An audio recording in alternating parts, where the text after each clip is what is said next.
The new McCrispy Strip is here. Dip approved by ketchup, tangy barbecue, honey mustard, Sprite, McFlurry, Big Mac sauce, double dipped in buffalo and ranch, more ranch, and creamy chili McCrispy Strip Dip. Now at McDonald's. Ba-da-ba-ba-ba.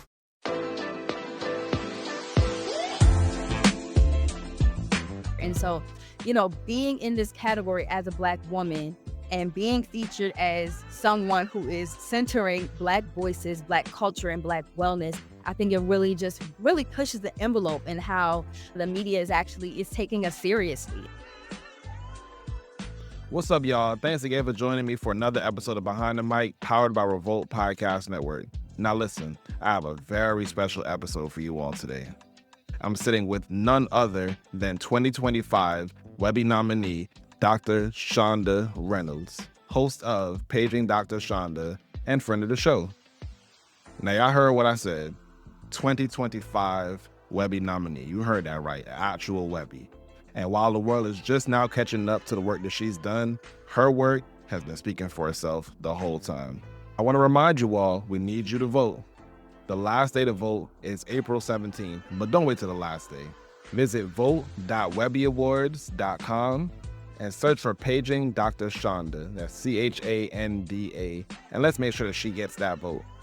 Now let's relive the moment when Dr. Chanda found out that she was a 2025 Webby nominee. Well, I feel like I was in disbelief because when I got the text message, I'm like, I thought y'all were saying like I was submitted. So I'm like, yeah, y'all already told me that y'all was submitting, but what do you mean nominated? I was not expecting it. So I had ended up calling Wise because he sent the text and I'm like, yo, do you mean I'm submitted or nominated? Because I already knew y'all was submitting me. He was like, no, you're nominated. So it literally was like just a surreal moment.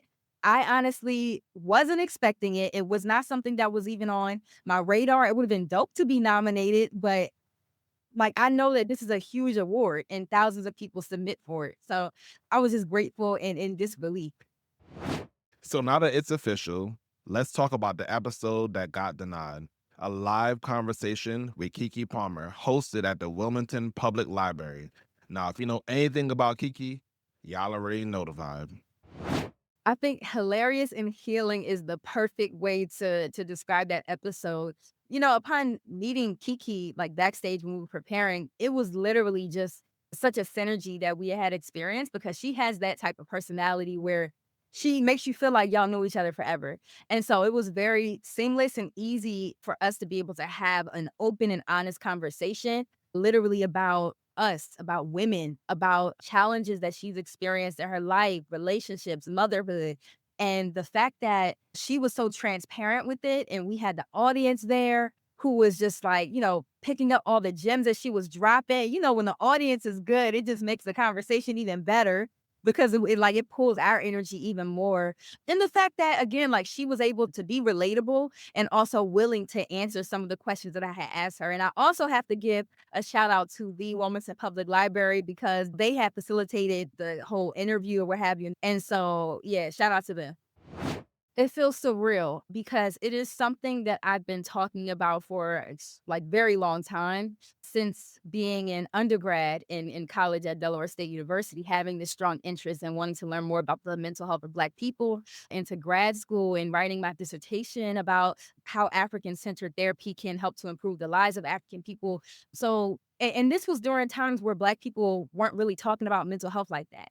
I think that now Black mental health is very much popularized thanks to a lot of people just having these conversations online. But before, it wasn't something that really people tapped into. And so just being able to like have that space and really that's the reason why I started the show in the first place, because it wasn't a conversation that was had on the daily, like on a weekly basis. And so having my work recognized, it just feels like a pat on the back because there are days where you feel like, okay, am I doing this? Like, is this God's will for me to do? Like, are people even listening? Is it falling on deaf ears?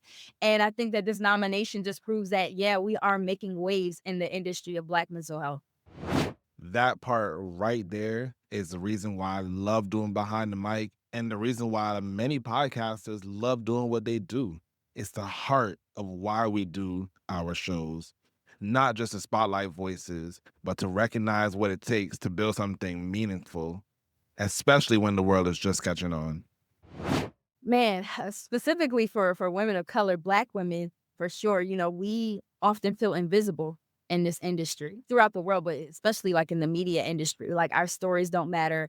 The things that we want to talk about or ideate about, like it doesn't matter. And so, being in this category as a Black woman and being featured as someone who is centering Black voices, Black culture, and Black wellness, I think it really pushes the envelope in how the media is taking us seriously. It's actually listening to the things that we have to say.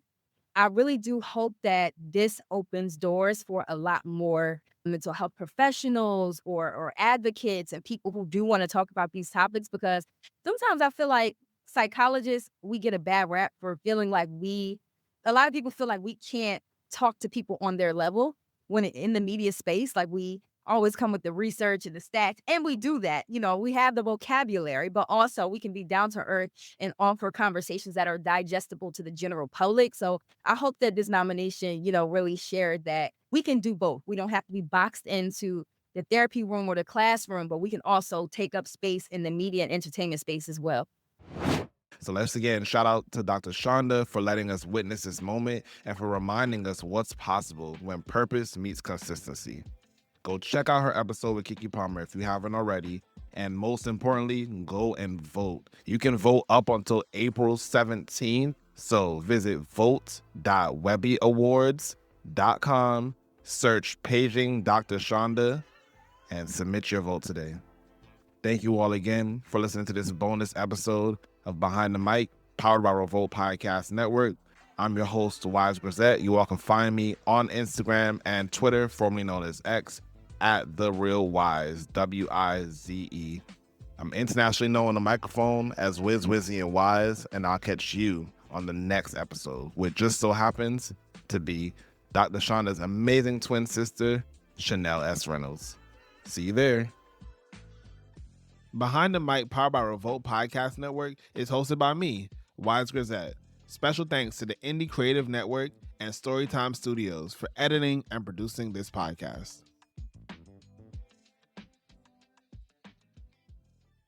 The new McCrispy Strip is here. Dip approved by ketchup, tangy barbecue, honey mustard, Sprite, McFlurry, Big Mac sauce, double dipped in buffalo and ranch, more ranch, and creamy chili McCrispy Strip Dip. Now at McDonald's. Ba-da-ba-ba-ba.